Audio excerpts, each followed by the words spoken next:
នៅក្នុងភូមិដាច់ស្រយាលមួយមានគ្រួសារមួយរស់នៅយ៉ាងស្ងៀមស្ងាត់ឪពុកឈ្មោះសុខម្ដាយឈ្មោះធីវីនិងកូនស្រីឈ្មោះនីកាអ្នកភូមិតែងតែមានការសង្ស័យលើគ្រួសារនោះព្រោះផ្ទះឈើចាស់របស់ពួកគេមិនដែលបានបង្អួចឡើយហើយនៅលើទ្វារផ្ទះមានគូរូបភ្នែកធំមួយមានពណ៌ឈាមមើលទៅគួរឲ្យព្រឺព្រួចមែនតើការពិតទៅគ្រួសារនោះក៏សាសនាមួយដែលគេហៅថាលទ្ធិនៃភ្នែកដូនតាពួកគេជឿថាមនុស្សស្លាប់ទៅមិនបានទៅណាទេប៉ុន្តែវិញ្ញាណរបស់ពួកគេនឹងរស់នៅក្នុងទម្រង់ជាក្របភ្នែកដែលមើលតាមថែរក្សាកូនចៅប៉ុន្តែអ្វីដែលរន្ធត់នោះគឺរូបថតទាំងអស់ត្រូវបានគេច្រោះយកក្របភ្នែកចេញទាំងសងខាងទុកតែរុនភ្នែកខ្មៅងងឹតសូនឈឹងនៅក្នុងពេលធ្វើពិធីសពធីវីនិងនីកាត្រូវយកក្រណាត់ខ្មៅចងបិទភ្នែកខ្លួនឯងឲ្យជិតពួកគេអង្គុយសូត្រធម៌ខ្សឹបខ្សៀវក្នុងភាពងងឹតមិនយូរប៉ុន្មានសំឡេងព្រិចភ្នែករាប់រយលាន់ឮពេញបន្ទប់បើសិនបើភ្នែកមើលគេនឹងឃើញក្របភ្នែកមនុស្សពិតរាប់រយគ្រាប់អណ្ដែតចេញពីភាពទទេស្អាតមកទុំពេញជញ្ជាំងពីដើមនិងសម្លឹងមើលពួកគេទាំង3នាក់នីកាតែងតែសោកក្អាកក្អាយព្រោះនាងមានអារម្មណ៍ថាមានក្របភ្នែកត្រជាក់ជាច្រើនកំពុងអណ្ដែតមកប៉ះក្បាល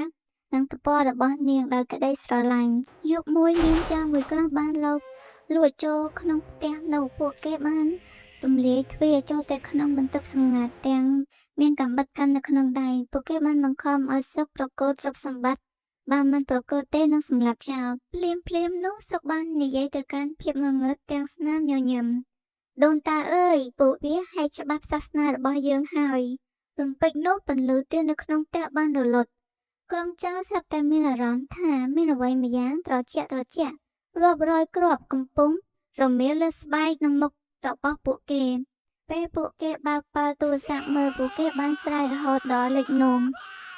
នៅលើខ្លួនរបស់ពួកគេពុះពេញទៅដោយក្របភ្នែកមនុស្សពិតកំពុងសម្លឹងមើលមកពួកគេទាំងខឹងសម្បាមិនត្រឹមតែប៉ុណ្ណោះរូបថតដូនតាដែលគ្មានរុនភ្នែកនៅលើជញ្ជាំងចាប់ផ្ដើមមានឈាមខ្មៅហូរស្រក់ចុះមកក្រុមចៅភ័យខ្លាំងណាស់រហូតដល់ទម្លាក់អាវុធរត់បុកទ្វារបុកបង្អួចចេញទាំងព្រលឹងចឹងសក់